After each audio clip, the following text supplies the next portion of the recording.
Welcome to episode 37 of the Last Row podcast. As always, my name is Drew, and I'm joined across the room by my friend, co-host, life partner, Mr. Badway. Hello. We are back after the plague took over the Last Row podcast. Had a week off. If you're looking for us on the web, thelastrowpodcast.com. Send us an email, thelastrowpodcast@gmail.com, on Twitter @thelastrowpod, Google+, Facebook, Instagram, all kinds of websites, iTunes, most importantly. Head on out, leave us a 5-star review if you enjoy the show. What's going on, Badway? All over the internet. Are you feeling better? I'm good. I'm still under the weather right now. Good. You look terrible. I feel terrible. Yeah. But we have a commitment to the fans. Yeah. So this episode is lovingly dedicated to the world of the Teenage Mutant Ninja Turtles. We're going to talk about the new film, which I saw this past weekend, Teenage Mutant Ninja Turtles 2, Out of the Shadows. That's a good colon. Or is it just Teenage Mutant Ninja Turtles, Out of the Shadows? I don't even know if there's a 2 on there. I don't think there's a 2, but if you search for Teenage Mutant Ninja Turtles 2, you do not get the old one. You only get the new one. Yeah, you get OOTS. So we're going to talk about new versus old. We're going to talk about the old ones back in the 90s with the Jim Henson Muppetronics. I just made that word up. Anima Muppets. We're going to talk about the world. We'll talk about the toys. We'll talk about the video games, all that good stuff. A little trip down memory lane. And we're going to compare it to the new world of Turtles, which my 9-year-old nephew is very fond of.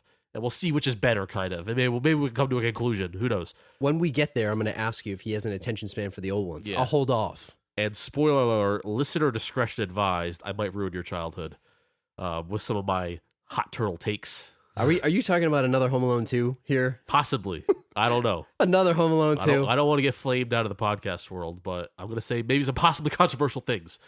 I'm excited. About the turtle world. I'm excited to be back here. Yeah. Let me start by asking you. You saw the new one. I was not able to go. Yep. Ninja Turtles Out of the Shadows, 2016, IMDb. 7.1. I just made it up. I'm going to read the synopsis for once. This is your job, but I'm going to take over. I'm going to ask you some questions. All right, you better do a good job. Synopsis from the Googles. The Turtles face a new challenge when Shredder escapes from custody and joins forces with Baxter Stockman, a mad scientist who plans to use a serum to take over the world. Was it an ooze, Badway? It was a secret ooze. Along for the ride are Bebop and Rocksteady, two dim-witted henchmen who provide plenty of muscle. Luckily, the Turtles have their own allies in April O'Neil, Vernon Fenwick, and the lovable Casey Jones. I added the lovable part. A hockey-masked vigilante. As the pizza-loving heroes prepare for battle, the notorious Krang also emerges to pose an even greater threat. Ooh. Good synopsis. Yeah. Seems like they try to pack a hell of a lot into this movie. Does it work? It wasn't as complicated as you just read. Listen, they named at least, like, do you remember back in the day, like, I'm thinking Batman and Robin territory, when it's like, oh, we have Batman in the movie, Robin in the movie, Batgirl in the movie, Poison Ivy, Bane. Mr. Freeze, old scientist man. Like, that's what this sounds like to me. No, it's not that complicated. First of all, can I talk about the casting of this movie? Yes. Freaking awesome. See, let alone we'll get into the 4 Turtles about their own different personalities. You got Megan Fox, Stephen Amell, which kind of cancel each other out. You got Hater Tyler Perry, who did a very good job as Baxter. You got Seamus in there as, was he Bebop or Rocksteady? He was Rocksteady. One of them. He was Rocksteady. I confused the two. And Will Arnett as the Falcon, or that's his nickname that he gives himself. The guy that drives the van. Yeah, he was the cameraman in the last one, and in this movie they kind of have a pact where it's like he took the credit for beating Shredder, so the Turtles can remain anonymous. And he had a lot of funny scenes that involved like him like taking credit for something he obviously didn't do. He's like a local celebrity. That's awesome. So I thought that a lot of this bunching up cast actually worked really well. So that's the big thing that worked for this movie. So let me ask you the burning question. Yeah. That myself and all the fans of the Last Row podcast, all the fans and the listeners, how did my boy do? Stephen Amell as Casey Jones. He not good. He wasn't good? I don't want to bash the guy. So was he bad? I don't want to bash the guy. You know, he so tried. You're not a fan. He tried. I know that you're not. He tried hard. That always got a bias here. I'm not that I'm not a fan. I don't watch Arrow, but I know that there's a lot of people that love Arrow. You especially. I don't love it as much lately, but I do love it. I think I think he needs some work. All right, he needs some work. See, I remember going back recently watching an episode of Hung. Like, I was like, they're like, oh, Stephen Amell was in Hung. Remember the HBO series? Yeah. And I went back to watch it. I'm like, oh my God, there he is. And he wasn't. Was he another gigolo? Yes. He was the young buck on the block. Oh man, he's trying to out hang Hung. Yes. He was trying to out hang him. I mean, he might have been hunger. Okay. I don't know how much hunger he was. Hungrier. I don't know. I don't know how much hunger he was, but no, really. So he wasn't good. He was good. He was I don't know. right. He's a young actor. And to go from the TV, especially at WB. Yeah. Like you talk about script on script. You go from WB scripts to Teenage Mutant Ninja Turtle script. It's not like Oscar worthy. It's not. Right. It's not Emmy worthy. He didn't have the material. Yeah. Like he was very good at the physical aspects, and like he had the attitude down. It was great, but he's not quite there yet. But he's young. So how was his stunt work? Was he good? Because he's a parcours like expert in real life. Sure. I guess he was doing all the Casey Jones stuff all the way around with the hockey stick. It was great. No, his attitude and his action work really was good. He's from Canada. Yeah. He's a true hockey fanatic. I'm not. So he was a negative as far as acting goes in this movie, but I think the future is bright for him. So, I'll give him a pass. And so I haven't seen it. Can you see him being? I don't want to say does he die, but can he be in future movies? Is that the plan? Does it seem? I think I totally think there's a setup for a third one. Obviously, there's going to be a third one. There's always a third one in every series. Yeah. So no, I mean, sure. Look, I'd like to see the new one. I enjoyed the last one. We'll get through it as we go through the series here. But I definitely was a fan of the reboot. I know it's very controversial around these parts, around people from us growing up in the 90s. Yeah, all 90s kids that think the 90s everything is better, including us. But how were the graphics? Were they better than the first one? Because the last one was pretty good. Yeah, no, it's more of the same, more goodness. I think here comes, don't hang me for this, but I think the look of the Turtles is borderline better than the older movies. Now, everybody's got obviously. Did you just go there? Yeah, the Jim Henson costumes were great, and I know it tugs you at your heartstrings. Should I kick him out of my house right now? No. Should I kick? No, hear me out here. So, obviously, the costumes are better than a fake thing that is made in a computer screen. Obviously, that's better. The costumes are really well done in the first couple of movies from the 90s, right? But I'm talking about the actual look of the Turtles, because in the first ones, all the turtles are the same size. The only way you can tell the difference is their color masks, right? Well, the red and the orange kind of go together, Raph and Michelangelo. Yeah. And for this newer style, it's like Raphael's this big hulking guy, huge shell, it's cracked. Michelangelo's really short. Donatello's skinny and tall, and Leo's just a buff dude, right? So that alone, the way you can differentiate them just based off looking at them, say there was no color, right? I like that right out of that. So. That's a plus one right there. I like the fact that they gave a turtle glasses. Yeah, I like the he's a geek, right? Yeah, he's got like a Super Nintendo wristband or something. Yeah, Donatello. See, I like that. Yeah, they all have this. They all have this very very nice style.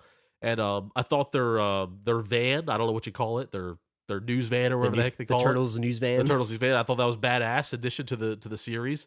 Casey Jones was a negative. I thought the earlier Casey Jones character was much more badass than the Stephen Amell version. That guy was awesome. Yeah, and no fault of Stephen Amell. I mean, it was just the way the character was created.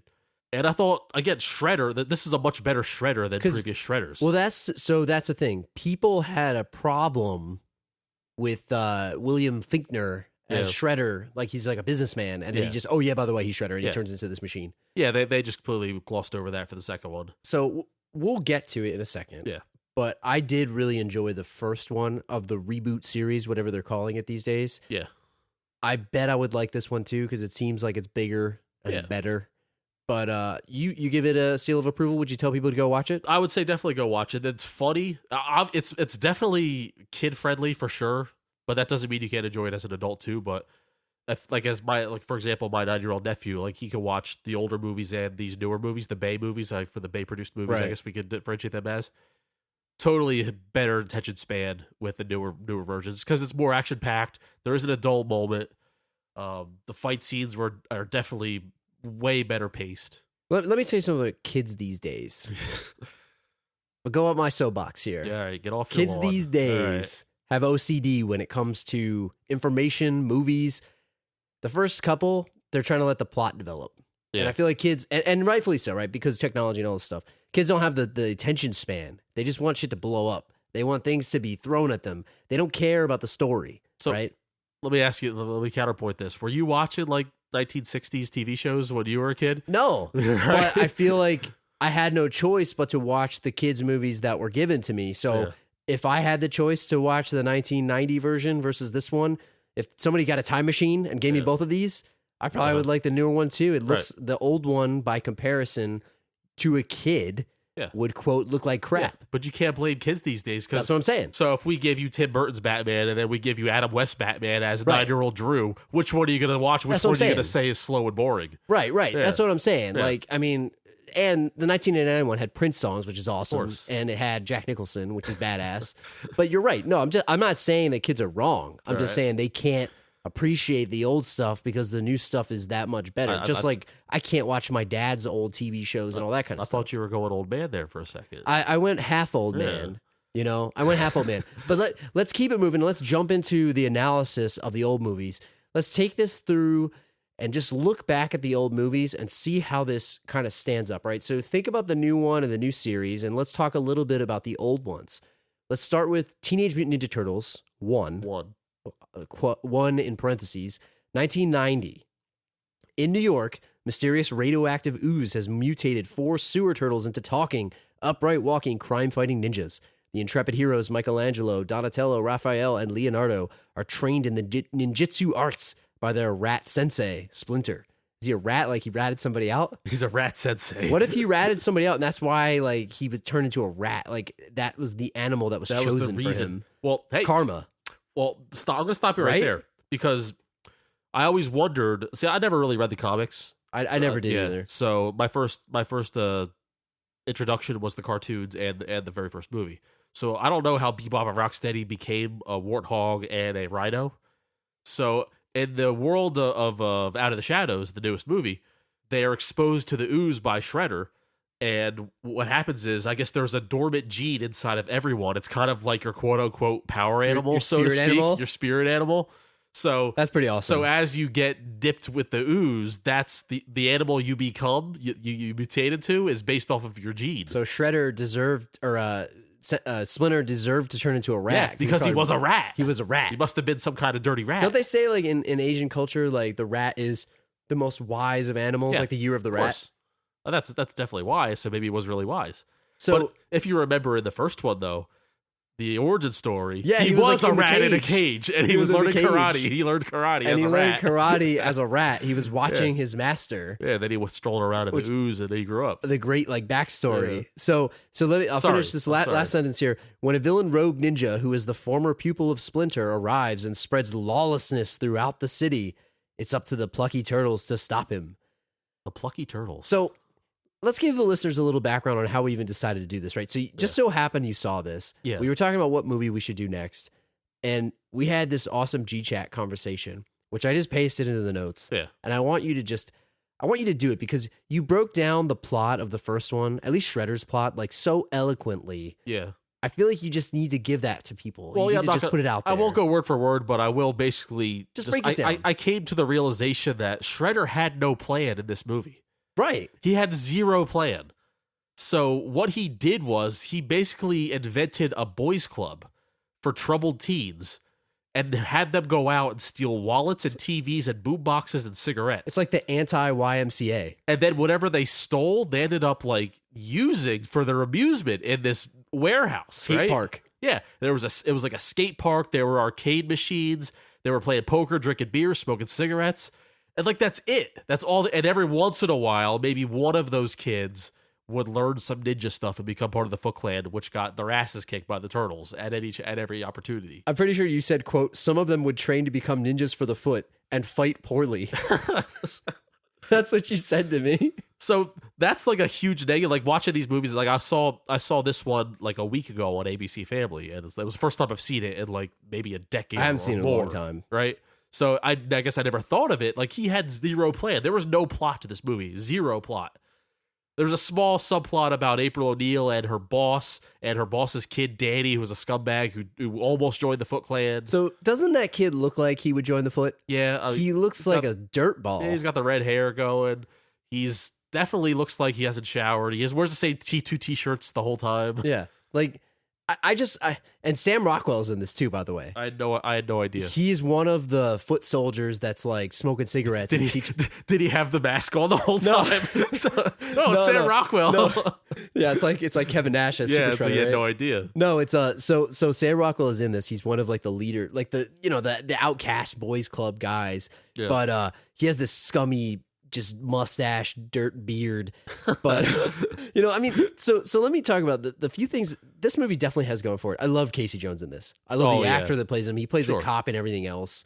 I didn't even know he did anything else. I guess I never recognized him. No, because he's bald now. Yeah. He's completely bald. And he had like the sweet hair with the ponytail in this. So what is he like on like CSI episodes? Like what does he do? Yeah, like he plays a cop in things, but he's not like a main actor. Oh, okay. I forgot the guy's name. So he's just like a guy who's around. Yeah, he's in stuff. He's whatever.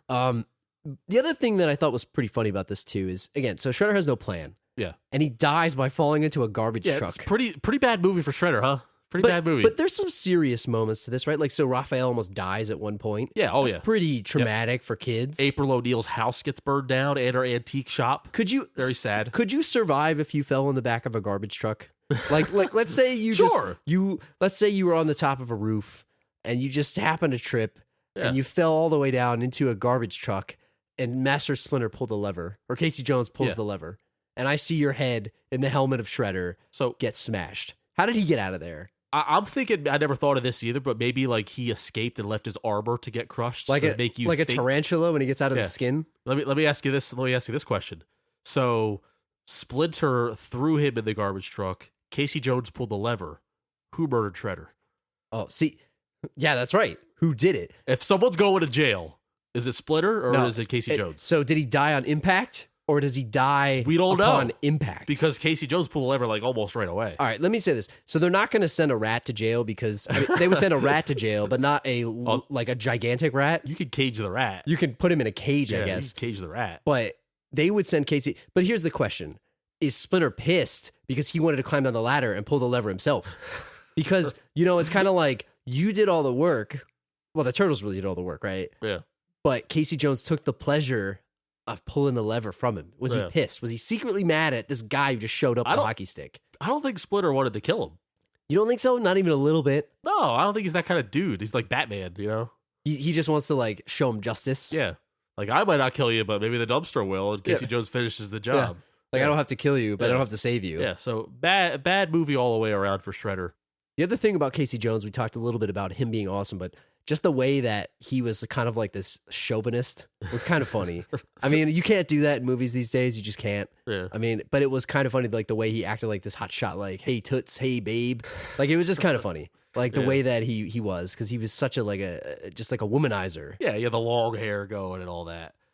This movie definitely had what it had going for it. I think was definitely darker than the newer movies, and especially like even literally darker. Yeah, literally darker. The entire movie basically takes place at night, except for like times on the farm. Raphael almost died, as we said. Shredder dies. Their turtles' lair gets compromised. April's house gets burned down. Casey has to go on the rally. Everybody's world is upended here. So as far as kids liking this movie, there's definitely slow spots, but that's where you can appreciate it as an older person watching these movies. But at the same time, the jokes are definitely cringeworthy at best for the most part. For you, this movie works on nostalgia factor. Yeah. If you saw this today, someone said, "Hey, you never saw Ninja Turtles? Go back and watch it." You wouldn't like it? No, and I probably wouldn't recommend it. And also, you can't recommend a movie that has zero plot. It doesn't have a plot. But you could, because none of the Van Damme movies have a plot, or any of the Seagal movies. Like, see, I like those. That's a little different. I mean, it's like they killed my niece. I gotta go get her. I gotta go get them. You know, like, all right, so who's the bad guy? Oh, it's this guy named Shredder. He wears kitchen utensils. It's kind of an awesome name, though. Shredder is a badass. All right, so name. Shredder so he sounds like a badass. So what does he do? Oh, he's a pickpocket and a TV thief. He lets kids play video games, stolen arcade machines. Yeah, and he invites teenagers to hang out and skateboard at his house. Sounds pretty pathetic, right? Am I embellishing this? It's exactly what his plan is, right? It sounds like he should be in jail, not for committing crimes, but other kind of crimes. Yeah. I mean, he's running the anti-YMCA in like basically a warehouse. Yeah. You know what I mean? He's certainly a predator, sure. So he dies, right? He dies. Yeah, we'll call him dead. He doesn't die because 1991, Turtles 2, Secret of the Ooze Secret comes around, And so does Ernie Reyes Jr. And turns the entire cinematic universe on its head. Upside down. Ernie Reyes Jr. With the wata. Wata! Because Ernie Reyes Jr., star of Surf Ninjas. Straight out of Surf Ninjas. Nice little, B film that everyone should go out and watch. Stepped right off the set of Surf Ninjas. From Patu-san. Right into Pizza Slinging Turtles 2. Into the yo-yo factory and all the toys. As a pizza delivery man. Yeah. With one of the greatest opening montages ever. Can't watch that and not be hungry, even if I ate a full pizza. Everyone's eating pizza in New York. It's such a great scene. We said this before, speaking about pizza. Yeah. The Turtles are in New York, right? Yeah. How would the Turtles deal with being transplanted to Chicago? There's different kind of pizza. Let's just be real about it. Yeah. Would they be able to survive, or would they be like, this isn't pizza? Well, they're probably going to put on some weight. That's first of all, their ninja skills will definitely suffer. So they'd be like all pudgy ninjas, just driving all over the place. I don't know how they're not already fat with, especially Michelangelo, because he's a short, stocky kid, It's all of the calories that they're burning. They're it's like Michael Phelps. Yeah. So it's, They need 10,000 calories a day. Right. No, but really, would they be able to deal with the deep dish? Do you think so? Yeah, I don't see them as a deep dish kind of people. They're the New York style. Yeah. But my question is, they have like California surfer dude accents. So how did they come from like the West Coast to the East Coast? Because some would argue that you cannot get an authentic slice of pizza out in the West. You can't get a good slice out of the West. You can't get a bagel. It's you the can't water. Get Chinese it's food. the water, right? That's what they say. Yeah. According to they say you can't get a Chicago. You can't get a pizza. You can't get a bagel. You can't get. And I don't know because I've been out there, but I didn't eat any of those things. I don't think the turtles eat the crusts. You know the type of people that so they throw it in eat the the pizza and they the pizza box full of crusts. See, if it gets stale, you can't eat the crust. Yeah. But if it's hot, you got to eat it because it's so good. I don't know. Some people just, no matter what, they just don't eat the crust. The turtles seem like the type that would just toss the crust. They don't need that. That's how they stay slim. It's the extra carbs, man. That's what it is. It's like an extra piece of bread. So let me bring it back. Ernie Reyes Jr. shows up. The opening montage, everybody eating pizza. Yeah. Just the cheese looking awesome. Great movie. Just looking awesome. Yeah. Ernie Reyes Jr., pizza boy, finds himself in this predicament. The turtles show up. Awesome opening. Is he? I think he was delivering the pizza to the turtles because he brings the pizza to that mall where It's like an underground shopping again, mall. Shredder's having people steal TVs and they're robbing the toy store. Yeah, what are they doing? What the hell are they doing? Shredder has learned nothing. No, I liked this movie. Shredder's plan, this one, is a little better. I'll read you the synopsis real quick. So, Teenage Mutant Ninja Turtles, again, battle their arch enemy, the Rogue Ninja Shredder, which I love how they call him the Rogue Ninja. The Rogue Ninja. Shredder attempts revenge by obtaining the same radioactive ooze and creating the turtles and unleashing two new monstrous mutants, Toka, an oversized snapping turtle, and Razor, a fearsome wolf-like creature. Did I get it right? We got good sound effects on this show right now. That was not a soundboard. When Shredder plans to use the remaining ooze on himself, that sounds dangerous. Ooh. The turtles must harness the ninja's fighting skills to stop him. How is he going to use that ooze on himself? Did he drink it or did he just rub it like a cream? Was he gonna rub it like a cream? Did he jack it? Like what did he do? Was he gonna sleep with it like Egon? Yeah, it's always the quiet. Put it in a toaster. I mean, what was he gonna do with that ooze? Yeah. How was he gonna take it on? It's definitely an enhancement drug for sure. Much better plan than the first one where he had no plan. Well, yeah, a little. At least he has a plan. He's gonna create monsters. He's got a plan instead of no plan. He's got this ooze from TGRI, secretly run by Terry Silver. Yeah, toxic waste conglomerate. We know that he's somehow involved with this. You know what the T in TGRI stands for? Yeah, Terry. It's Terry. Terry's waste disposal company dropping the ooze. He's gonna steal. He's gonna create these monsters. Yeah. Much better plan, like we said. I loved this movie growing up. I think it's great. Yeah. Keyword loved with an E, so, an ED. With so loved. So you're gonna tell me that you don't love this anymore? Oh yeah, I saw this movie not too long ago. I had a rewatch fest, and this is all by chance. Like, you know what the best channel for 90s nostalgia is? ABC Family. ABC Family. They got all the old movies on ABC Family. But do you know that they have the highest ratio of commercials to show, like, in history of television? Oh yeah, it's a 3. Like, if you look at the guide, 3 minutes. It's like 3 hours. Yeah. 3 minutes a movie. 5 minutes commercials. 90-minute Turtles movie, 3 hour total on pay TV with commercials. That's where you gotta like hit the DVR, switch to the Xbox. Yeah, absolutely. Play Xbox for like a half hour, switch back. You gotta fast play forward some all Rocket commercials. League. Yeah. So you don't love this anymore? You're going to sit in my house and tell me this? First of all, a lot of people don't know this, but they didn't use their weapons at all in this movie. It was a concerted effort to tone down the violence. I forgot that. Yeah. See, I didn't know that. Yeah. And looking back, you're right. Because they didn't. They used a yo-yo in the beginning. They were like doing the Three Stooges. Larry Moe Doink's Curly. They were like Michelangelo was using sausages from the sausage factory or whatever the heck. And so it's a lot like Ghostbusters 2 in the fact that they toned the seriousness down a little bit and up the kiddie jokes just a little bit more to try to get more family friendly. And the jokes just don't land. They really don't. They're cringeworthy. See, I just watched the trailer and it brought me back and I loved it. Yeah. So I need to go back and watch because then I could be a better judge of character for this movie. They got this whole like the dandelions are mutated and the geek scientist is lame and then Shredder kidnaps him, makes him make Toka and Razor and their babies and all that stuff. I don't know. What do you think? See, they got one thing that just puts this movie over the top. Ninja. Come on now. Like Vanilla Ice, One Hit Wonder Man, I love that part of the movie. All right, that scene was bring pretty me good. back. I'll give you that scene. It will always bring me back. As much as Vanilla Ice might be lame, it was just the perfect part of that movie. But they were seen, though. Shredder was so disappointed in them. They were seen. They were dancing in a nightclub. No, they were. I mean, that was kind of lame, too. You could pass that off as costume, I guess. One of the other things that was great, one of my favorite parts of the movie was the foot soldier trials. Like, you've got to have Ernie Reyes Jr., he's got to infiltrate the Foot Clan. He's got to learn how to become a foot. So, like, he's got to go through these tests, and the one that's the most, like, memorable in my head is when he's got to go in and they put the smoke down and he's got to steal all the bells and he has to make sure that they don't ring. That was awesome. Come on, that was great. He cheated. You had Raphael do it for him. But he wasn't fit to be a foot soldier. But my question is... he's pretty good, He was good, but he couldn't steal the bells. Yeah. So my question is, what are other tests that they had to do? Like, they didn't show a lot. Like, do they have to sit there and, like, smoke an entire pack of cigarettes? Oh, yeah. Based on Shredder's hideout, see, it's cigarette smoking, it's skateboard tricks, it's Pac-Man high score. I mean, what else were they doing? Like, I just can't imagine. They have to maybe like do some boost some cars and some TVs, or his cars too much. Yeah, I guess you have to work in silence. So it's all about being a ninja. So I guess you have to like maybe you have to fight like 5 guys at once, but only one guy per turn can attack, just like every movie. It's like you got to do that. You got to knock. I think that Ernie Reyes. What was his name of the movie? I can't even remember. Was it Ken? I can't even remember. Something like that. I have no idea. Whatever. He's not even listed, by the way, in the synopsis. That's a disservice. He wasn't in the trailer. That's an outrage. He's one of the best characters. He's like the main character in the movie. He's better than Danny, that's for sure. He's a much better second banana than Danny. But how did any of these other jokers that call themselves foot soldiers pass this bell test?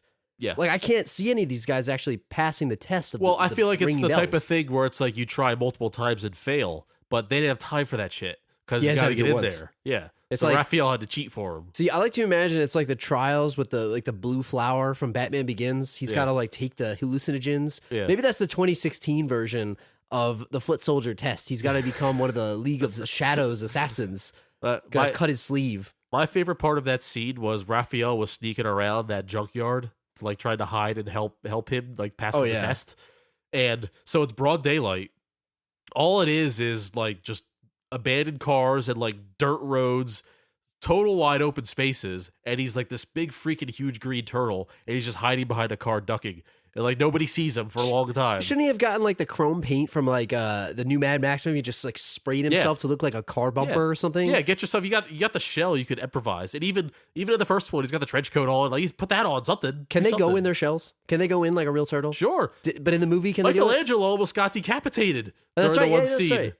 But like, can they go all in, or is it like they're so big that only their head or one arm or one leg can go in? I believe at the end of 2, when Shredder just demolishes the dock, they go in the water and their shells pop up. I can't remember. Have no arms and legs. I remember this. You know what the other best thing is, right? So you got to go bigger and better in the second one. Yeah. The layer.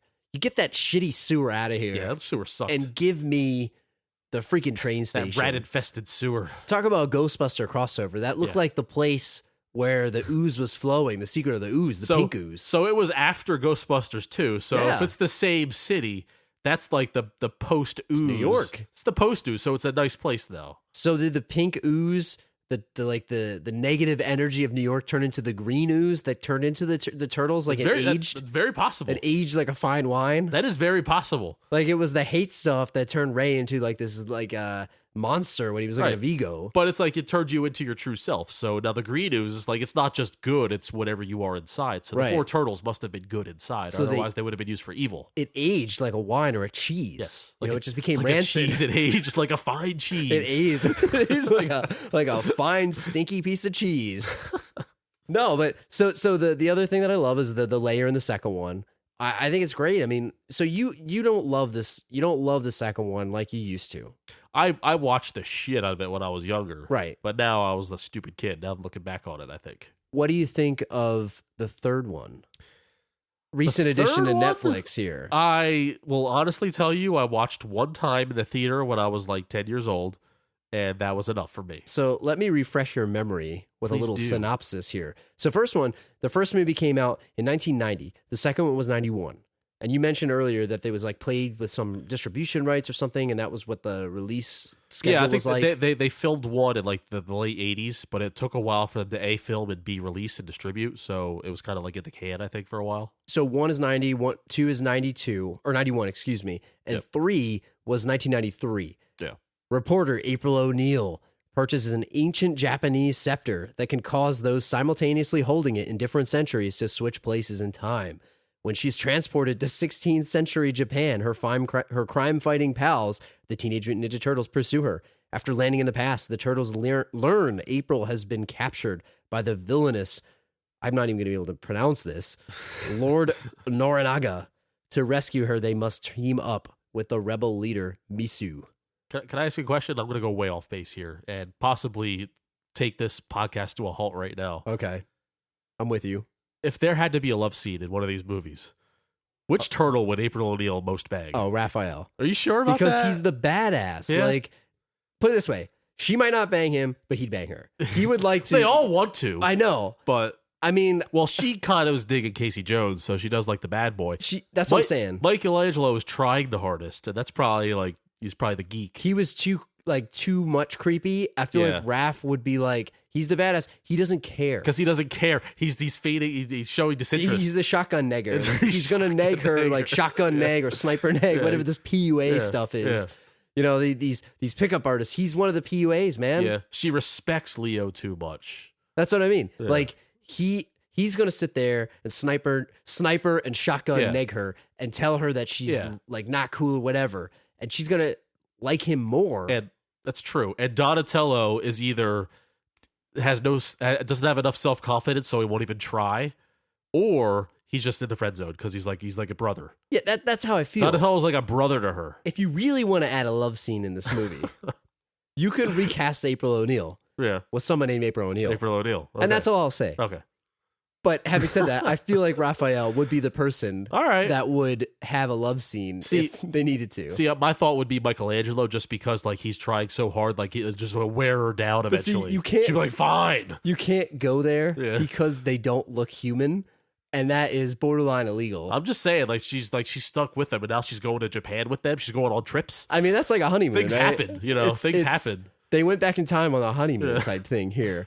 No, but they go back in Japan.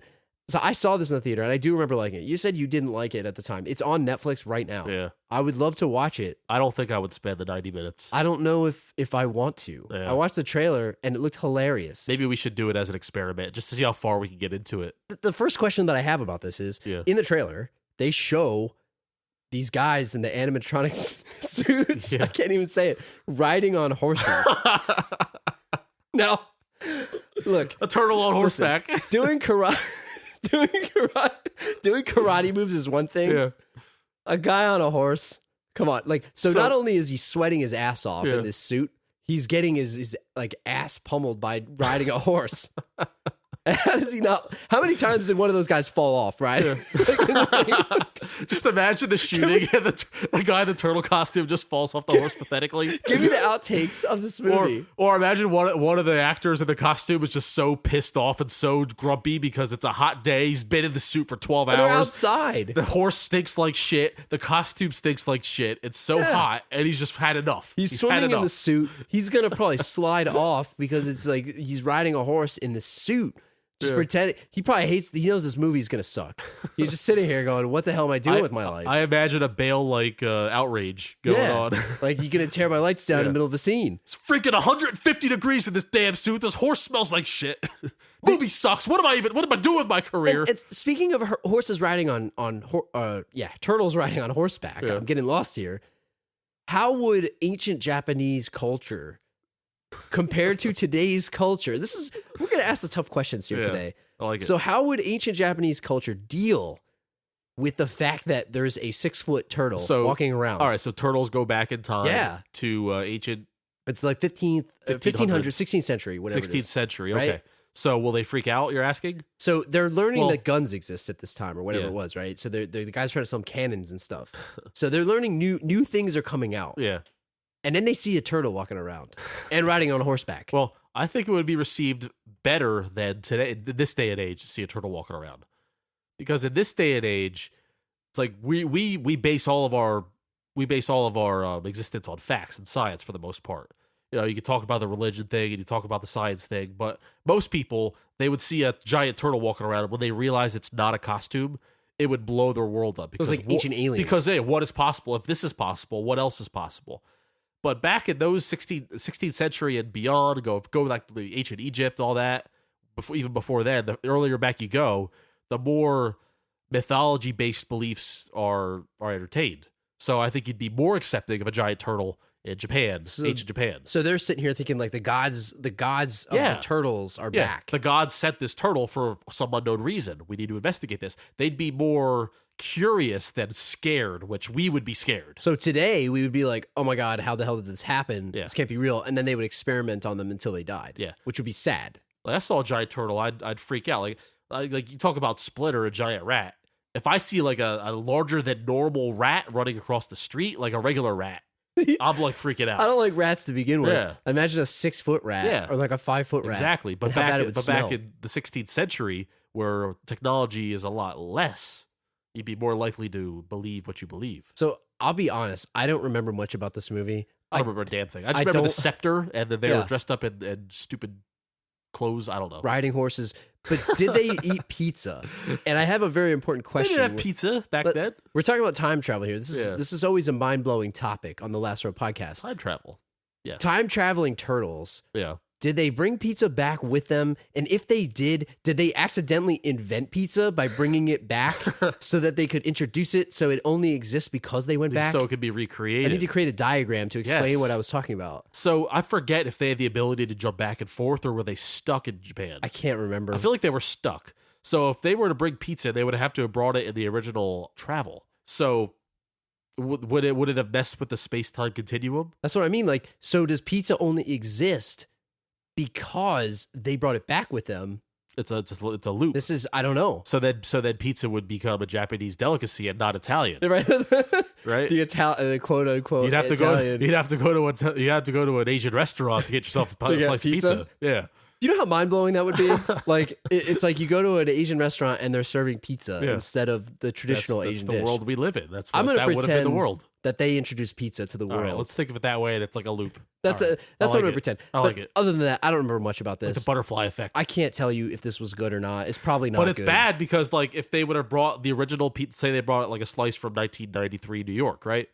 And then, but they introduced it to Japan. But then when Japan goes to recreate it, it's not the same, and it gets bastardized all throughout time. So by the time the year 2016 rolls around, pizza is not pizza as we know it. It has never been invented. So it's kind of like, they don't make pizza like they used to. I would turn my nose up at pizza like I would like squid, right? Yeah, you'd be like, it would taste disgusting. It would be something completely different, and I wouldn't like it.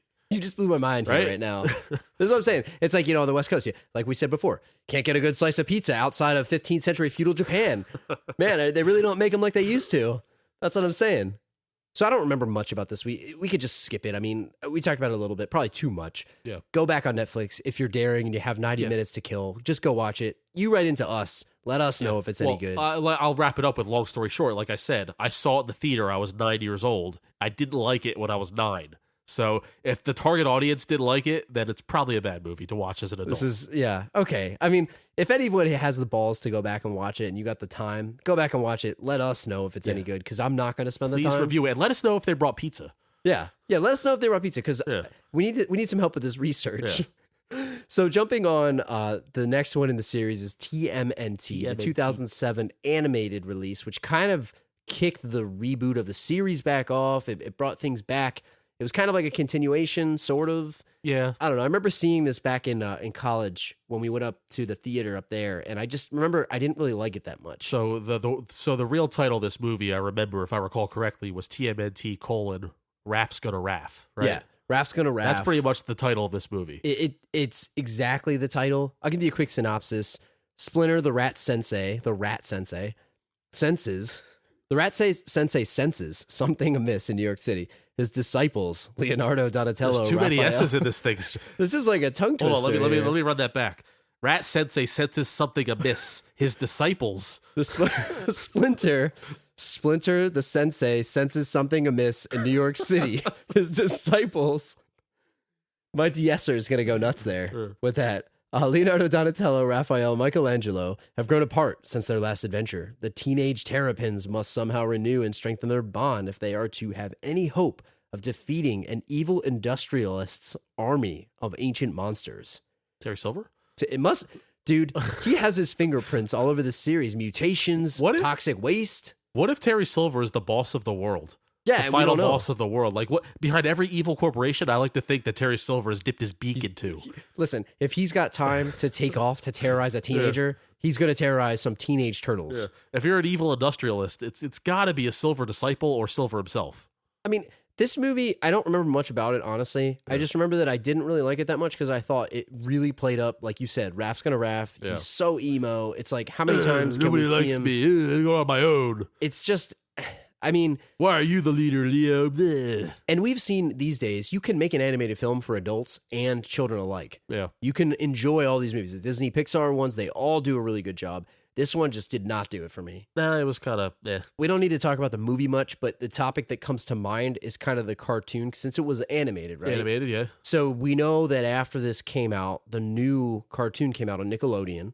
Yeah. I don't know if it's exactly this or it's related. It kind of looks a little different, but... No, there's definitely a different animation style. It's not related at all. It's not related at all to the world. But they did a damn good job of marketing the Ninja Turtles to a new generation. Yeah, Nickelodeon. Hell of a job. I mean, your nephew's really... really... I don't know if he still is. Oh, yeah, totally. Yeah, he has all the toys. I mean, how do you think it holds up versus the old one? Like, I went back recently and tried to watch the old cartoon. Yeah. Man, it's not very good. I imagine that it's like a lot of those early 90s cartoons where it's probably the jokes are probably really cheesy. You go back and watch X-Men, that's pretty bad. Uncle Phil as Shredder and all that good stuff. I mean, the one cartoon, and obviously the resident Batman fanboy here is going to raise my hand. Batman the Animated Series is probably the greatest cartoon ever made. Yeah. Well, because it's like children. super serious. They did a really damn good job with that. I still think it's probably one of the best incarnations of Batman ever. This movie's not, or this cartoon doesn't hold up as well. Ghostbusters doesn't really. I watched a few of those recently. Yeah. It's very cheesy. Well, first of all, the animation's outdated. And the new style, the Nickelodeon style, I thought that the animation's really cool. Like the way they gave the Turtles different looks, which kind of like led to the way the Turtles look in the Bay-produced creations. The jokes are very fast, very witty, very funny. Michelangelo is probably the best version of Michelangelo is the Nickelodeon version. I've seen quite a few episodes with my nephew, and I would venture to say it's better than the older ones, probably. Yeah, but I haven't seen the older ones in a long time. But I have an idea in my head based on like I've seen some of the older Ghostbusters episodes, like you said. It's probably the same type of deal. Like Thundercats as well. Thundercats is unwatchable. They Old Thundercats. So they remade Thundercats, didn't they? Yeah, and I haven't really seen the new ones. I haven't seen the new ones. But they remade Voltron recently, too. Yeah. And Voltron's now on Netflix. I haven't had a chance to watch it, but I saw they put that back. And I used to really like that show, too. I never got into that. it was just a cool show that I watched growing up as a kid. I don't know if anybody else watched that, but I really enjoyed it. I mean, I loved all these cartoons. It's the Saturday morning slate, right? We're all 90s kids here. Yeah. At least a lot of us are. I know a lot of people write in and do say that you enjoy the 90s stuff like we do. It doesn't hold up as well. No, I'm just going to have to say it. But you know what I like? And I got to look up on YouTube if they have like a supercut of these. But I always like the PSAs at the end of the episodes. Like the G.I. Joe ones? Yeah, like don't smoke, or they'd have like peer pressure or bully stuff. I'm not a chicken, you're a turkey. But not so much that, but like also like they would have like a little vignette with like the character. It's animated like, with don't the turtles. Leave the oven on. Where it's like they have like there's like a little boy that walks through and he's like getting bullied, and the turtles are like, hey, don't bully this kid or whatever. Like they do that. They did that with like Sonic the Hedgehog too. They did it with this. They did it with G.I. Joe, obviously. You know why? That's what I miss. You know why bullying's so prevalent these days, Badway? Because they don't have these PSAs at the end of our cartoons anymore. Yeah. I don't know. I don't know if they exist, but they should add them back. Maybe they do. I don't know. I don't have much else to say about this movie, and like you said, I think it's a good transition to talk about the first reboot. We did talk about it a little bit, but I think you made a good point in that the reboot of the animation, obviously brought the popularity back of the series and the characters and everything. Roll around to a few years ago, you hear this rumor, oh my God, Michael Bay is going to reboot the Turtles. It's like the kiss of death when they say Michael Bay's involved, acting like Michael Bay's a bad thing. And he's going to turn them into aliens from outer space. Get your hands off my 90s, Michael Bay. So that was apparently, I'm pretty sure that was a real thing. It was real? Do you really think it was real? It was real, the alien thing, and they backed off of it when it was so horribly received that he was kind of like, just kidding. And people were so mad, like so mad. Yeah. So, and I venture to say that a lot of these quote unquote fanboys of Ninja Turtles are like, they're like quoting like, oh man, it's not Turtles I know. Like they didn't read the comics. I guarantee you they didn't read the comics. Right. They watched the cartoon and the crappy 90s movies, which I'm sorry, they're kind of crappy. I'm sorry they are. You just pissed off every listener that we have. Like we said when we talked about the individual things, like Shredder had no plan. There was no kind of plot to any of these movies. They weren't as good as you thought they were. So they're real to me, damn it. To write off the Michael Bay produced Ninja Turtle movie before it came out, and it's kind of like the Ghostbuster thing now, although we'll see if Ghostbusters is worthy of the hate or not. But nostalgia tugged at too many people's hearts, I feel. It wasn't as good as you remember, bro. It wasn't. But I would argue the opposite for Ghostbusters, right? Because people are upset for a variety of reasons. Yeah. There's a lot of misogyny for that too. Whatever. That we could leave that on another show. Yeah. But people are upset because those are really good movies. They hold up very well because they're probably adult oriented. They're not as cheesy because the jokes are more serious, right? Yeah, right. Whereas the costumes and stuff in the original Turtles and all that, you could say it was a kid's movie, so it doesn't really hold up as well. Well, Ghostbusters wasn't really a kid's movie at all. No, it was rated PG. The second one was kind of. It was more kid centric, kid angled, I guess you could say. See, I'm going to take the slant that I still love the originals, but I haven't seen them in a long time, so I can't sit here and say that they're great. Well, I think they're great from nostalgia factor. I say that, like, let me retract myself a little bit here. Let me explain a little bit more. You went off the edge there, buddy. It's not as good as you remember. I stand by that. It's very true. They weren't that good, but there's still the nostalgia factor that you can appreciate them. 1 and 2 anyway, if you grew up in that era. But you can't argue that lay off my Turtles, Michael Bay, because your Turtles weren't that good, even though you may love them, and I still love them, but I can, as an adult, I can say it wasn't that great. It's allowed to be messed with. If you talk about our rules for reboot, Turtles passes the rules for reboot. It wasn't that good that you can't reboot it. Let's see how many people stop listening to this show after this episode. If I'm wrong, please let me know. I mean, I will respectfully argue the point. I can see where you're coming from. Yeah. I'm not saying you're wrong. I'm not saying you're wrong. And I like the movie. I liked 1, and I can appreciate 2 from a nostalgic point of view. But I could be real and say, yeah, this isn't that great of a movie. Like I said, I'm not saying you're wrong. Yeah. I'm going to respectfully disagree with you now. Yeah. But I can see where you're coming from. And I think other people should be able to see where you're coming from. I get the point you're making. And the new ones are different. They're just different. Yeah. If you like the new cartoon, you're probably going to like the new movies too.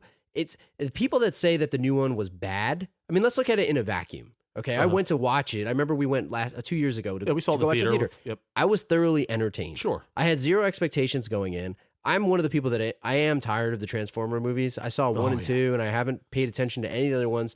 I'm sure they're entertaining, but I just don't care about them anymore. Yeah. These may get that way if they had 10 of them. Yeah. You know, but at the same time, I'm more invested in a live-action Turtles movie than 7 live-action Transformers movies. And I love the first Transformers. I thought it was great. Yeah. You know, but it's enough. Well, I don't think we need there's more personality in a Turtles movie than a Transformers movie, if we're going to compare the two series. Right. And like I said, I still enjoy the Transformer movies.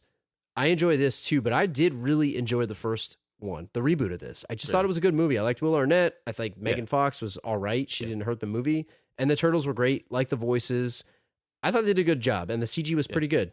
Will Arnett was probably the best part of Out of the Shadows. I wish they used more of him. He's funny. He was really good at it. But I guess if you don't like him, you're not going to like the movie. He's the same guy in every movie, really, basically TV show. Yeah. But I really like that style of humor. And So what do you think? I'll ask you one more question about this before we move on to some other topics. What do you think about the CG? This is a hot topic. All right. The CG costumes or turtles versus the animatronic Jim Henson ones. Like let's say they jazzed them up a bit. Teenage Mutant Ninja Turtles 3: Back into the Shadows. Get back in the shadows. Get back in the shadows. Nobody wants to see you. Get back in the shadows. Yeah. They decide, you know what? CG was a little too much. Yeah. Let's dial it back a little bit. They create like Jurassic Park 1 like style stuff, right? So it's not as cartoony. It's like real looking costumes. That would be hard to do in this day and age. I feel like the mass audience craves the CGI, you know? But I mean, like, go back and watch Spider-Man 1. The CG is pretty obvious. It's still pretty good. Yeah. It's still pretty good, right? But the more you go back to the 80s and look at some of the CG then. The only one that holds up, and I can argue this, is Terminator 2. It's the only one that holds up. Yeah, because they had magic, man. I don't know. They used magic. Movie magic. Yeah, there was some wizardry going on there. But if they gave the animatronic costume, would you like it? Think of it this way. So Avengers 3 comes out. Yeah. And they just gave a costume to the Hulk. That would look pretty Wouldn't that look weird? I mean, because he's big, though. Yeah. Because he's big. But still, they could make the Hulk, like, I don't know, 10 feet tall and make a costume for him.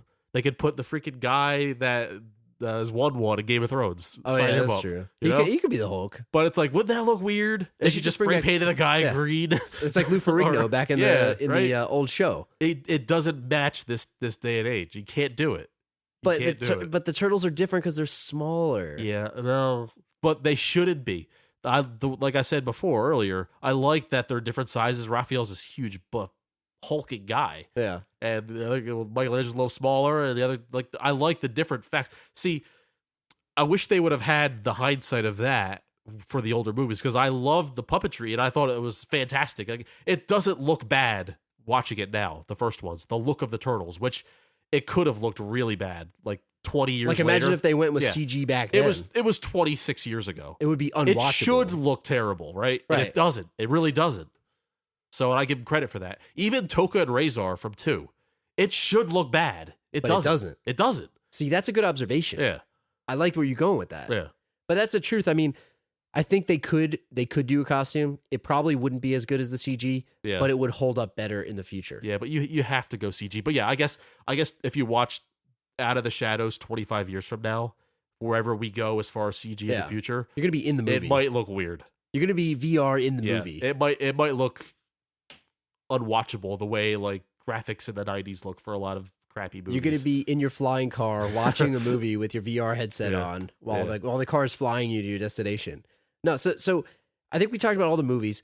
Give me your quick ranking of the movies, favorite to least favorite. Do you want me to upset the world? Or do you want to say best to worst? I'll go best to worst and favorite. We'll do 2 lists. Okay, give me real quick. If I go best to worst, it might upset some people. Well, you may have already upset them, so you might as well just go all in. You dipped your toe in the water. You might as well just do a pencil. Well, I had a penciled ranking, and it was a lot worse than this. But You're changing on the fly? I'll change it on the fly. So 6, Out of the Shadows, is the best movie in the series. The newest one is the best one of the series. I will give you that. So you should go watch it. I endorse it. So you're saying best as in like I don't know what your criteria is, like just best overall best, right? Best overall, like most. Probably rewatchability. Okay. Also, it has a lot of callbacks to the originals, which is bonus points. It has a lot of good actors in it, a lot of funny actors. The Turtles are funny themselves. The jokes aren't cheesy, at least not now. Maybe 20 years from now will be. Yeah. All right, so That's one. Out of the Shadows is your number one. Original TMNT from 1990 is my second best because it probably had the best story. Yeah. Even though it's kind of slow. And also, there is no plot to it, but it had like the best, like, as the moments. The moments. Like, I guess when I slam the plot of Turtles 1, it's basically who they're fighting against, really. Right. Because Shredder has no plan, as we said. But as far as like the Turtles like coming together and the Raphael getting hurt and they had to rescue him and all that, that's not bad. And Splitter being kidnapped, that's what makes it second best. Then the first Michael Bay is 3. So see, it's hard to say these. Right? Yeah. So 2014 TMNT is number 3. So that's your third. Secret of the Ooze is 4. So 2. TMNT 2, 91 is your fourth. 4. All right. 2007 TMNT animated is 5. And then Turtles 3 is like number 27. Yeah, that's 20. Yeah. I'm not going to give you my whole list. I'm just going to say that I think I like 2 better than 1. The originals. Yeah. I'm going to say 2 is my favorite. Yeah. 1 is my second favorite. And then I would say the first Michael Bay is my third favorite. I'll just give you my top 3. Yeah. I haven't seen the new one. The cartoon I didn't really like that much, or the animated one I didn't like that much. But I would say 2, 1, and then Michael Bay 1. So Secret of the Ooze is 1. Yeah, that's my number 1. Interesting. It's not the best movie. Yeah, it's my favorite. Yeah. Yeah. Yeah, I was going best. If I'm going favorite, then I'll go 1, newest 1, 2. Really? Yeah. Really? Secret of the Ooze 3. Interesting. Bay number 1 is 4. Interesting. Yeah.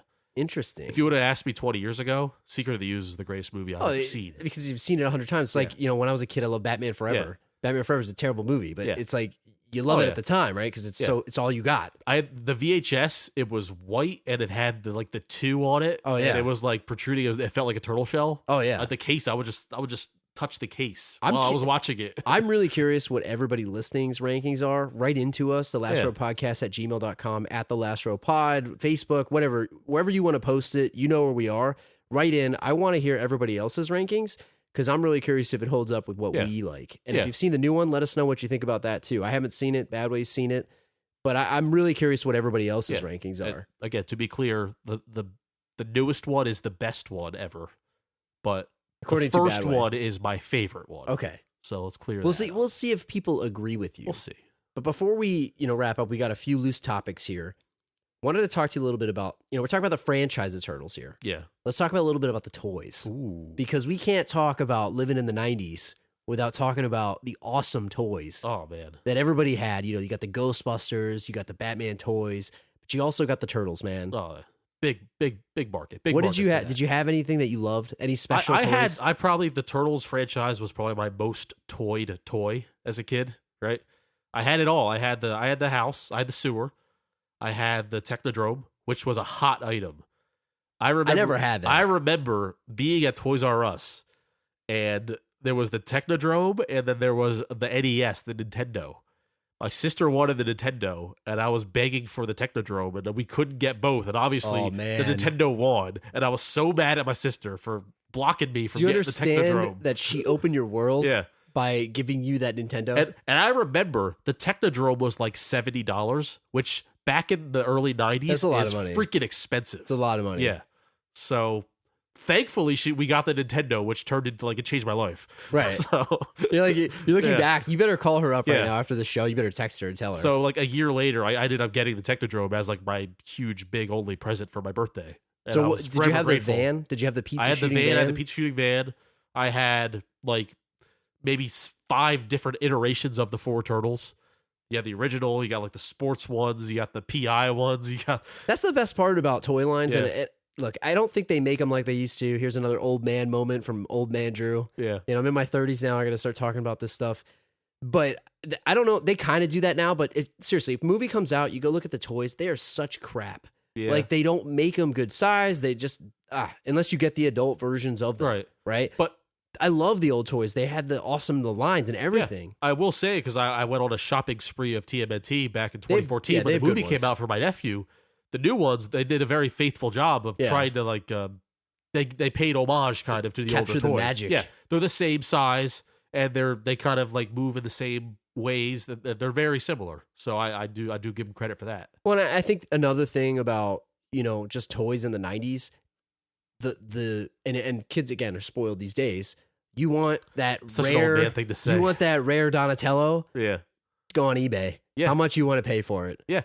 I remember I had Michelangelo, Leonardo, or Raphael when I was first starting my collection when I was very young, and I could never find Donatello. I went to like toy store after toy store. Every time my mom went to the mall, or we went to Bradley's, or Bradley's, I got to go to Toy Works or KB or Toys R Us. Toy Works was like heaven on earth. What about Clover? See, Clover had the obscure Clover. I don't know if Clover's like a national chain or anything, but there was this store around us called Clover. Yeah, it's like Boscov's. It was like a Boscov's or JCPenney. It's a department store. Yeah, like JCPenney. With like toys. Yeah.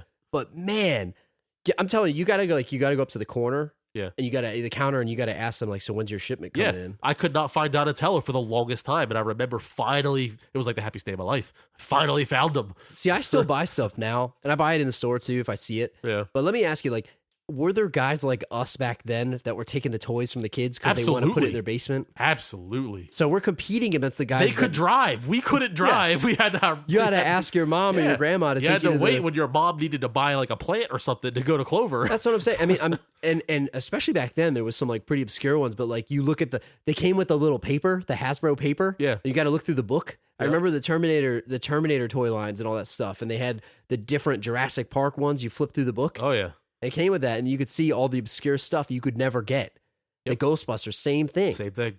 So I had to throw that in because growing up in the 90s, I just love collecting that stuff. You're lucky enough to get some stuff for Christmas. You just go out of your mind when you get the thing that you've been dreaming about all year. You're lucky enough to get it. I had the big Krang too.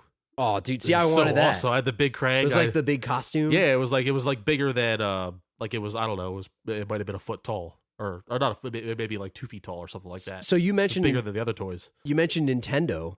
Did you have any of the video games? Of course I had the video games. So see, you didn't get the Technodrome at the time, but you got the NES, which led you to play TMNT, the video game. Well, first of all, that game should not be played by a child. Yeah. It was so backbreakingly hard. See, all video games were back then. There's no save. There was no password. You die, you're starting over. It's over. And they had that freaking water level that a 9-year-old cannot beat that level. They cannot do it. And you got to play single player too. Like most likely you were playing single player. Well, you have to. Yeah, there was no 2-player in the first one. I mean that stuff was hard. So I never beat the game. I finally beat the water level. Well, probably when I was like 12. Probably took me 4 years to beat the water level. You get all the way to the Technodrome. The Technodrome is impossible. You can't beat it. It's over. If your Donatello dies, because he's the only guy that could go and hit the eye with his high staff. With the staff. Yeah. So if your Donatello's dead because you have to use all 4 of the turtles, then you're done. You need to save Donatello. So you got to save him for the end. Yeah. See, that's the thing, man. Do you think they made games that hard on purpose? Or were they just like, that's the technology? I think they're poorly made. I think it has to do with poorly made. Or maybe we're just tougher back then. I don't know. But I mean, it was frustrating. But just imagine, like, if you had a game right now. Let's say, all right, what's a game that took you a long? Tomb Raider, the new Tomb Raider. Yeah. Let me tell you, you got to beat that in one sitting. And if you turn it off, oh man, you got to start at the beginning. That's impossible. Well, you know games that? are so much longer these days. Like that game was probably 5 hours max. Well, we played it in Chicago when we went to that arcade. Oh, the arcade remember? game. Yeah, the arcade game. Yeah, sure. we played the arcade version of it too, and we did the 4-player. You just keep hitting the 1-up button. Oh, and you just get like 200 lives. Yeah. It was free. It was awesome. No, but those games were great, man. And there's a couple new games out that are like some couch co-op. But you mentioned this to me before the show. They're doing away with the couch co-op for these new video games. Yes. So the newest one just came out like a couple weeks ago, actually, for Xbox One, PS4, and all that. And you can play 4-player co-op online, but you can't like sit next to your friend on the couch and play it. The fun of playing these games is sitting next to your friend on the couch. Yeah. So now they're making, if I want to play with you, we're going to have to buy 2 copies of the game. It's like they're making you buy the second copy. You need to go upstairs and play on the other TV, and we'll talk to each other on headsets. Oh, we did that with Call of Duty. Yeah, we did. Back when we used to live at... the wall separated us. Yeah. We had an apartment back in the day, and we used to play Call of Duty, and we would play in separate rooms. So because you need the full full screen. You can't play split screen like a chump. I mean, this is you're going to sit there and try to capture B on Bog when you got half the screen. No, you can't. You got to see that Rasai. That's what I mean. You got some Drago Beats over there. you got to get B on wet work. Yeah, you got to get B on wet work. Headquarters. Yeah, you're a fool if you don't get B on wet work. I mean, this brings back some good memories, but again, back to Turtles.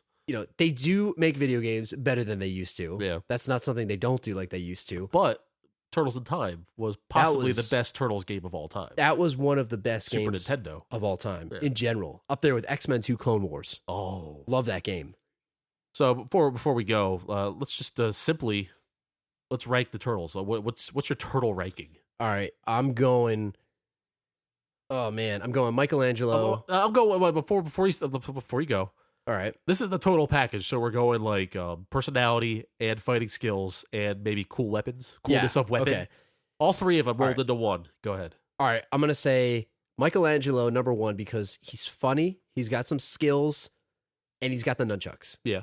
Awesome, right? I was gonna say Donatello, but the bow staff does not do it for me. You don't like the bow staff? No, All I need right. a lethal weapon. Okay, you gotta have a pointy thing. I need a lethal weapon because Are the nunchucks more lethal than the bow staff? depending on where you hit somebody, yes. If you're trained in them, I guess. and they have higher velocity. Yeah. Like the bow staff, it's true. a wooden stick. That's true. I mean, it's just It just can not only doing it go for as me. fast as you could swing it, I guess. But I actually like him better, sort of. But just because of the weapon, I'm ranking him number 2. Okay. Number 3, I'm going Leo. He's got the swords, totally lethal weapons. Yeah. And then last, Raphael, because he's a little too emo for me. As a kid, it was totally the opposite way. Yeah. But I realized the folly of my ways. All right. What is yours? So I'm going to go Donatello 1. I've always liked Donatello because he was the easiest to play with in all video games because he had the reach. He does. He has good reach. He has good reach in all the games. And also, I like that he does machines because Donatello does machines. I always like that. 2, I'm going to go Raphael just because he was the best fighter. Like, even though he had the smallest weapons, and I don't care about his emo attitude, that's fine.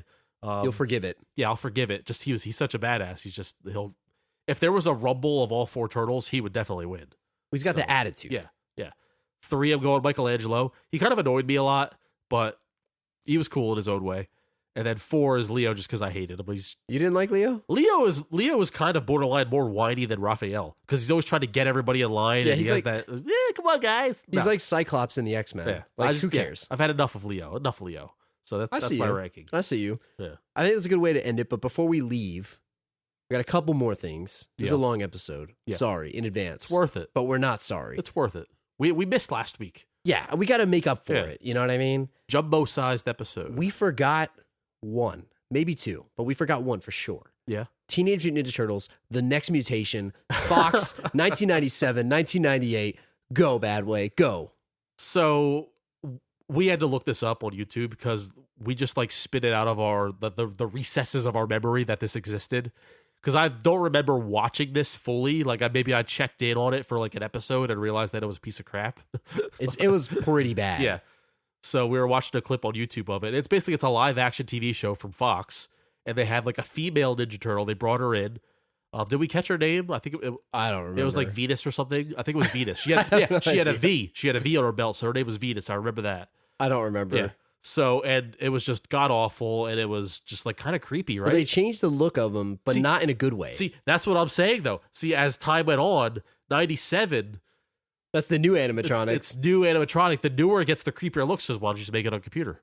Yeah, that's true. Yeah, why not just animate it? Because you can't really animate their eyes without spending probably as much as Yeah. you would to just do it on a computer. Yeah. And then they could change it anyway. But they So- had like weird masks. Like Yeah. some of them had Yeah. like a full on ski mask Yeah, on. and the teeth were like very weird looking. And see, but that goes back to my point of the history of the turtles is not very good, is it? See, They're not very good, are they? you're kind of right. I mean, see, I like them and I love them. No, but here's the thing. This show aside, because obviously the show is a piece of crap. But what I'm saying is that especially with this brand, the I can't even speak.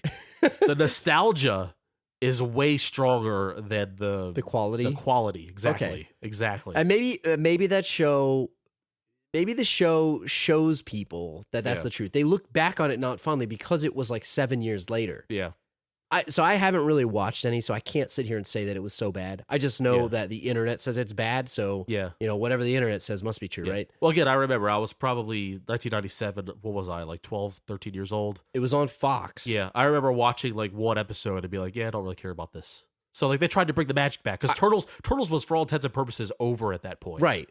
As far as pop culture goes. Right. So I was like, yeah, I don't care about this. It lasted, I think, 20 episodes or so. It was one season. Yeah. I think it's on Amazon. and Netflix. I think you can watch this. I'm sure you could catch an episode on YouTube. There's definitely least. clips on YouTube. Yeah. Again, I encourage everybody to go out, check it out. Teenage Mutant Ninja Turtles, The Next Mutation. Go check it out. Let us know what you think. Not very good. Even worse. Even worse. Oh, this is the gem. You may have seen our tweet. I don't know if you did. The greatest thing I've ever seen in my life. Teenage Mutant Ninja Turtles, coming out of our shells. Coming out of our shells. Coming out of our shells is a musical with a soundtrack that you can get. Oh. Tell me about this. So I didn't know this was a thing that existed when I was growing up. If I did know, it may have soured the entire franchise for me as a child. I'm pretty sure YouTube comments said the same thing. So they're like, thank God I didn't see this piece of shit. So I believe this came out after the third one, probably after Turtles 3. So it's like basically a stage play. It's kind of like, when you do like Disney on Ice, that kind of thing, or if you see Sesame Street live, it's that kind of thing. It's basically the Turtles and Splinter and Shredder, and it's like a musical that's on stage for kids. And it's like a full-on rock band. You got Turtles in there dancing, they're breakdancing, they're doing splits, they're playing instruments fakely, they're singing with like high falsettos. So I brought up the Wikipedia page for this, or the Teenage Mutant Ninja Turtlespedia. Yeah. There's some awesome quotes on this, by the way. It was 1990, by the way. So it was time. Really? It's earlier than you think. It was right after one. So then. not only are they like in suits, like playing guitars, like with screaming solos and rocker voices. There like were Bon some Jovi. rockin' ass solos though, weren't there? There was some rockin' solos. The voices do not match the characters. Splinter has a ballad, by the way. So there's an exchange here. Apparently, so there's a pay-per-view, by the way. It was pay-per-view. Just like wrestling, great. like you said. That's great. And a VHS tape. So there's apparently like Shredder was trolling somebody in the audience, like the guy. So he points to a kid in the audience and says, "Hey, what's your name?" And the kid says, "Peter." Yeah. And he points to the other guys and he says, "Is that your sister?" And the kid says, "It's my cousin." He goes, "Oh, cousin, what's the matter? Couldn't get a date?" He's teasing the kids. He's roasting the kids. This is what I'm saying. Like, and so there's a track listing here, but the summary of this is the Turtles have decided to travel around the world to meet their fans face to face, singing songs that they wrote, such as, quote, "Coming Out of Our Shells," "Pizza Power," "Skipping Stones," which is, Splinter's love ballad. Which, if you look at the YouTube video, it's like a 90s music video of him picking up stones. The entire thing is on YouTube. We'll link it. It's like 2 hours. Please don't watch the whole thing. Yeah. But just go watch it. But please skip through it. It's totally worth the time. Walk straight, Tubin. Though while the Turtles are enjoying their time singing and dancing for the fans, Shredder decides to make an attempt to stop the Turtles from making people happy. Shredder, with the help of Baxter Stockman, comes forth with his deharmonic convergence converter. Whoa. Using this device, they will steal all of the music in the world, Badway. And it will also weaken the Turtles if they stand in front of it. Once Shredder arrives on stage with the deharmonic controller, the Turtles have to retreat and come up with a plan to save the day. Two things.